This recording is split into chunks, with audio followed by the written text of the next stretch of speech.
Have you been struggling to plan the perfect Belgium itinerary? In this video, I'm breaking down my solo trip to Belgium, including the exact itinerary I followed, destination recs, solo safety tips, and what I wish I knew before arriving. Hi, I'm Taya. I'm a travel content creator, and I post weekly videos inspiring other content creators how to elevate their brand, land pick collabs, and travel more. Let's start with some general tips you should know before heading to Belgium. I visited in April, which is kind of in the middle of rain season. Even though the spring is known for rain, I barely saw any. And by barely, I just saw, you know how the ground is wet after it rains? That's all I saw, because the one time that it did rain was at night. The daytime was clear for the whole time I was there, which was nice, but I did bring a rain jacket just in case. Belgium's peak travel season is the summer, especially July and August, so April felt far less crowded than I'm sure it'll feel in the summer. I do recommend taking some euros out in advance just in case you run into a chip shop or some souvenir store that only accepts cash. However, I will say most places, if not all places I went to, took card. Some places didn't even allow you to pay in cash. This honestly surprised me because I was expecting a lot more places to be more cash friendly, but it was definitely card friendly over there. Do not forget to buy your train ticket at the station before you get on the train. They do check your tickets while you're on the train. There were a few times where I got my ticket checked just to make sure I bought my ticket and I was sitting in the right area. If you haven't bought a ticket yet and they check it on board, they will fine you and you'll end up paying more than you would have paid if you had just bought the ticket to begin with. The train system is super reliable, but it is also super confusing. At least for me, I was struggling. I'm already destination challenged. Like, I'll be struggling with the GPS and everything. I think the multilingual signage is what really threw me off. Sometimes words would be in French, Dutch, German. It really depends on the region and the area of Belgium that you're in, but your girl was struggling. If you are flying into Brussels, which is where you most likely will fly into, just go ahead and prepare now for that long customs line. Oh my gosh. I think it was just like my flight and maybe half of another flight by the time I got to customs. The wait was so long, a good, I want to say almost 2 hours, if not 2 hours. And the locals and the lady was saying like, y'all should be lucky, this is a short line.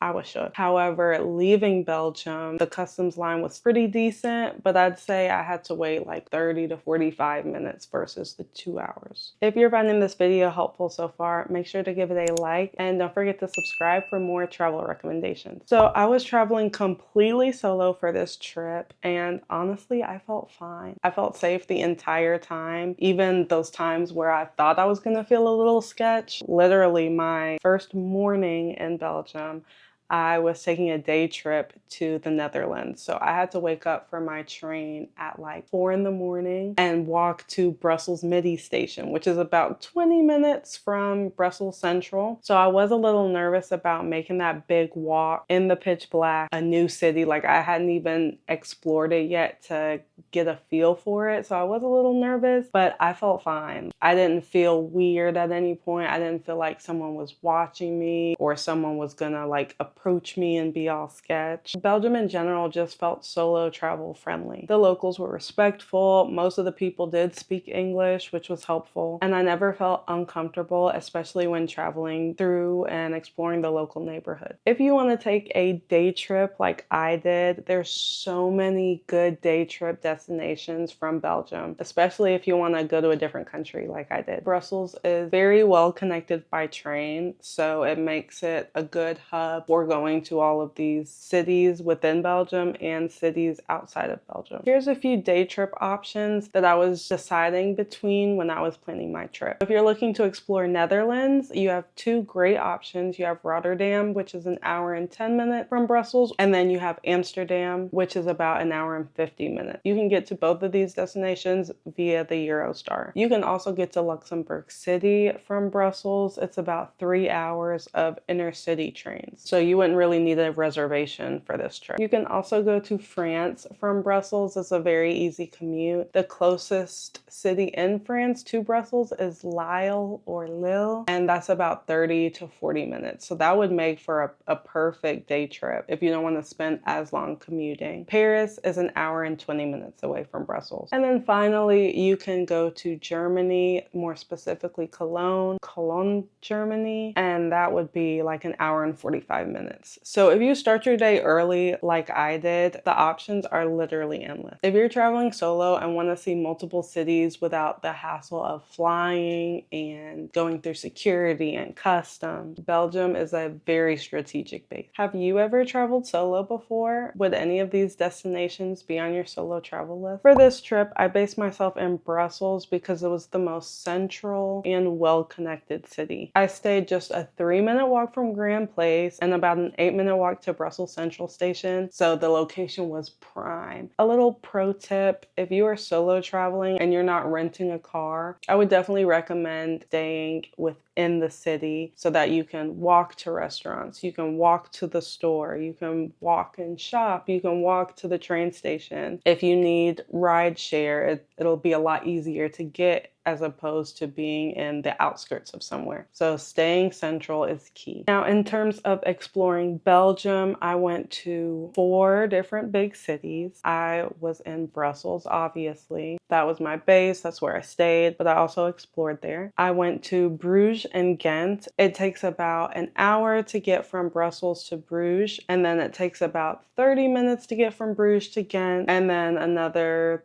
35 to 40 minutes to get from Ghent back to Brussels. So it definitely made for a perfect day trip. And then Antwerp is only about 45 minutes from Brussels. So all of these cities are a great distance from Brussels. The great thing about Belgium transportation is that the trains run pretty consistently throughout the day. I believe most of them run 2 to 4 times an hour, and then you can always manipulate it if needed. You don't need to worry about booking in advance or making any reservations. You can just buy the tickets at the station, and they have like so many kiosks. Here is my exact itinerary. So for day 1, I adjusted to Belgium. I explored Brussels. I walked around. It was a pretty light day. Day 2, I took a day trip from Brussels to Amsterdam and came back that night. My train left Brussels around 5 a.m. and I got back in Brussels around 10 p.m. So literally for the whole day. Day 3 was my Bruges and Ghent combo day.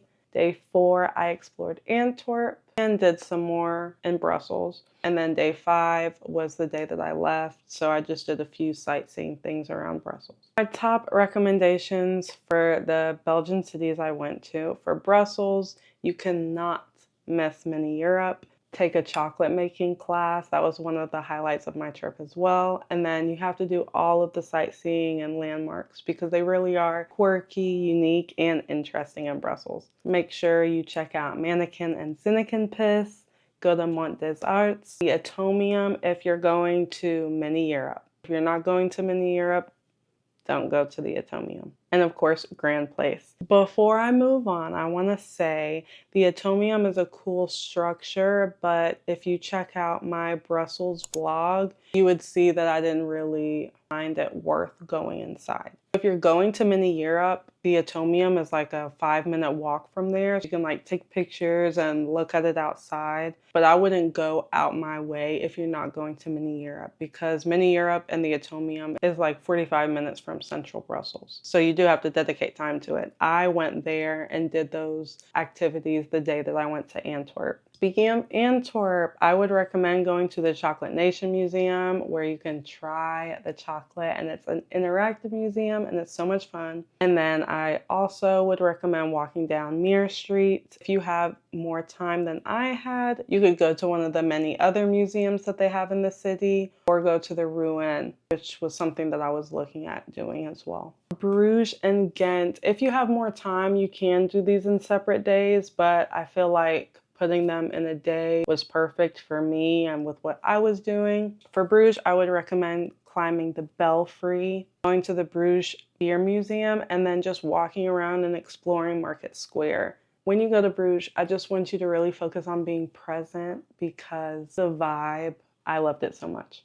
For Ghent, you have to take a canal boat tour. I went to Amsterdam, I went to Bruges, I went to all of these beautiful cities that had all these canals, but I had to save it for when I went to Ghent so I could see the medievalness and the castle and all that from the water. And I'm glad I did that because I wouldn't have wanted to do that anywhere else. So in Ghent, a canal boat tour, you have to go to the castle of the counts. That was so cool. And that was also an interactive museum type thing, even though you're in a castle. And then Graffiti Street, especially if you like art. I vlogged my whole entire trip to Belgium and it's up on my YouTube channel. So make sure you check those videos out after this one to help you get a little inspo for your trip. Would I recommend Belgium as a travel destination or even a solo travel destination?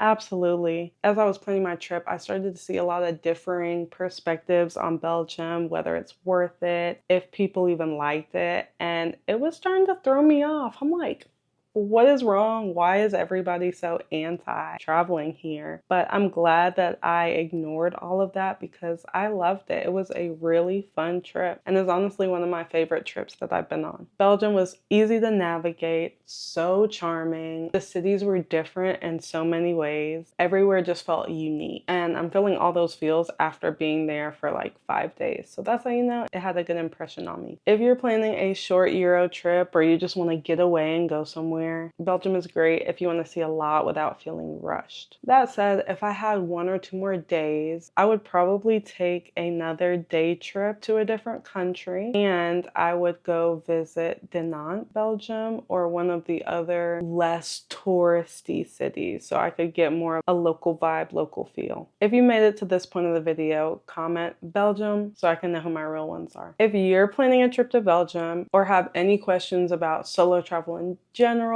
traveling solo to Belgium, traveling on the Eurostar, drop them below and I'll answer and maybe even make a video about it. I'll see you next week.